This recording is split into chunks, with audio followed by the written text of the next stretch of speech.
Hello, this is Catherine Dubberly, the Answer Lady. I'm a big fan of Kiss Looms. I greatly enjoy mine, and I am cooperating with Kelly at Kiss Looms to make you a playlist of all the basic techniques that you might ever want to know on all of the looms. So welcome and enjoy. Let's talk about knitting a stockinette hem on the Kiss loom. This is a small gauge Kiss loom, and in this case I'm knitting a sock in the round, and that's usually when you would use such a hem, although this one is ribbed. You would use it on a sock or a hat or anything else that was going to be knitted as a tube that you wanted to have a plain hem at the top. However, to make it easier for you to see what I'm doing, I'm actually going to demonstrate on this partial Kiss loom, just one board of it, and you'll understand that in real life there would be more loom, but that would be in the way of your vision. So let's get started. For most of us, choose to start this particular hem with an E-wrap. So I'll lay my already made loop on the first peg, get my yarn tail out of the way, and make the letter E around every peg that I plan to use. Remembering that you would do this all the way around the loom if it was set up in order to knit in the round. Now don't be confused by the fact that the loom looks square. The knitting doesn't know the difference. As long as you knit around and around, it's soft goods, fabric, and it will just become a tube or assume the shape of whatever we put into it, whether a wine bottle or a foot or a head, once we're done. So we begin with the E-wrap. Now we start knitting normal stockinette, all knit stitches in most cases. There would be no rule against embellishing the hem with something else, a row of purl stitches, a little bit of fair isle, a stripe of an alternate color, anything you want, but I'm going to show you the basic and then you can play around with it. As a rule of thumb, you want your hem to be 1 inch deep. That means from the fold at the bottom of it, an inch before the body of the hat or socks or whatever. Smaller hems are possible, but they don't tend to behave as well and lie as flat.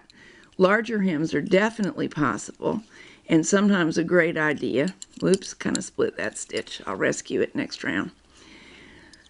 Larger hems are fine. Do remember you're creating doubled fabric when you use them, which is great for warmth, but it's extra thick, and if it's going to be too hot, you don't want it, or if it's going to feel too restrictive, you don't want it. What I'm going to do is keep on knitting. Probably in this yarn, I'm going to knit 10 to 12 rows of stockinette, which is actually twice the length that I need. However, I'm going to cut the length in half when I hang the initial E-wraps, and that's why we need twice the length. So if you're getting 4 rows per inch and you want a 2-inch, no, I'm sorry, I misspoke. If you want a 1-inch hem, you would need to knit 2 inches of knitting in order to get that. At 4 rows per inch, you would need to knit 8 rows. At 5 rows per inch, you would need 10. At 6, 12. At 10 rows per inch, you would need to knit 20, and so forth. Very, very easy math, so even for the arithmetic fearful, there's no biggie. I'm going to keep on knitting until I have 2 inches of knitting, and then we will get back together and finish this hem. Now I have plenty of rows to turn them into a hem.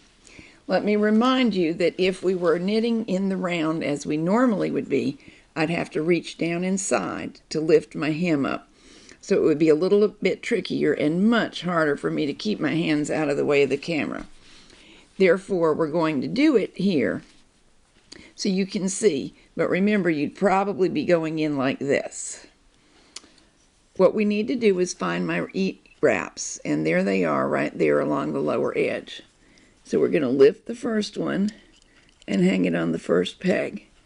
And as with all KISS projects, it is absolutely critical to go between the pins and not accidentally get a pin caught for example, that is easy to do.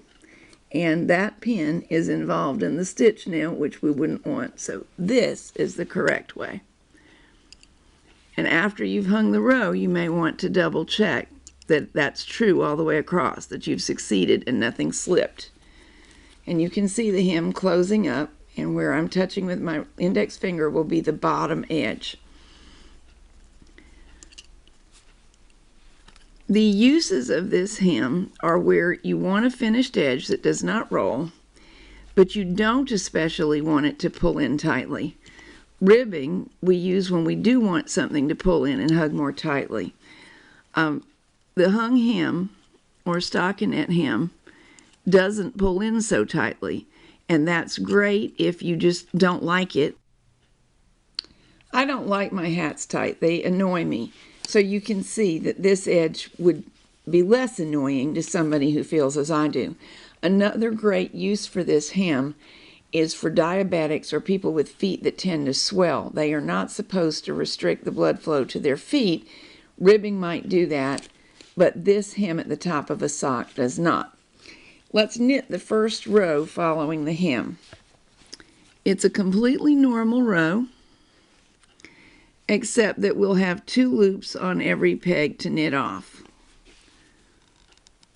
I'm just going to do the normal continuous U-wrap, the one that I would normally use for stockinette, and most of us would on this loom. And then we'll knit off 2 loops at a time. It's okay to do it one of 2 ways. I've got both loops and over they go. But if that gives you trouble, and it may in some yarns and some places, 1 loop at a time does the same job as long as we get them both this pass. Let's knit on across. I went off camera to hang the very last loops over here because they get a little tight, the last couple, and it was hard for me to do where you could see it because I had to twist and turn. So we may find that those last 2 are also tight to knit over. And we'll see when we get there. So far I'm having no trouble knitting 2 at a time, but that one, yeah, they're tighter, but I can go.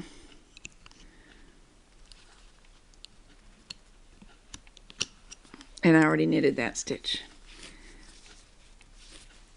Now, one interesting thing, this is designed for you to use the knit side of the fabric as the right side, and if you do, it will disappear. I'll knit another couple rows while we talk so that you can see that. You really won't see where the hem was hung very clearly at all. If you choose to use the purl side of the fabric as the right side, you will see the join of the hem, and you will see the hem as knit stitches and the purl and the body of the hat or whatever it is as purl stitches. You don't have to think of that as a bad thing. That can be a design element. I think, for example, if you started with this hem and called the purl side the right side of your hat, and then from then on you knitted 4 rows of plain stockinette, but we call it reverse stockinette when we're going to knit it in knit stitches, but use the purl side as the fabric that we look at. So we would go ahead and knit 4 rows of knit stitches and 1 row of purl stitches. And of course, they're going to show up as knit stitches on the purl side of the fabric. It's a little design idea for an easy way to make an interesting hat. It wouldn't change the sizing, wouldn't change the time involved very much. It would just change the looks. I think that after I knit off this row, you'll be able to see how the hem would look from both sides.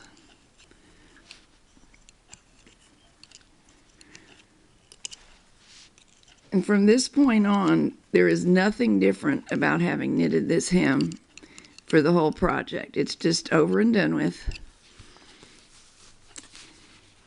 There we go. Here's the purl side. And you can see what I'm talking about. Here's the hem, the bottom of the hat or the top of the sock. Here's the transition. And if I now knitted a row of purl stitches from the standpoint of how I form the stitches, they would show up as a row of knit stitches here. That's what I was just talking about. But the more common way to use this is like this. And the actual area that is hung is right along there. But it's barely visible. So it's a nice looking finish. Couple more ideas. You could knit a little fair isle in here and your floats would be hidden. And if you find that you need it a little bit more stable and tight than it is, you could insert a piece of elastic where I'm inserting my pin. Use this as an elastic casing. This can actually be a skirt waistband used in that way, or anything like the top of a purse that you wanted to draw in a little bit, or run a drawstring through it.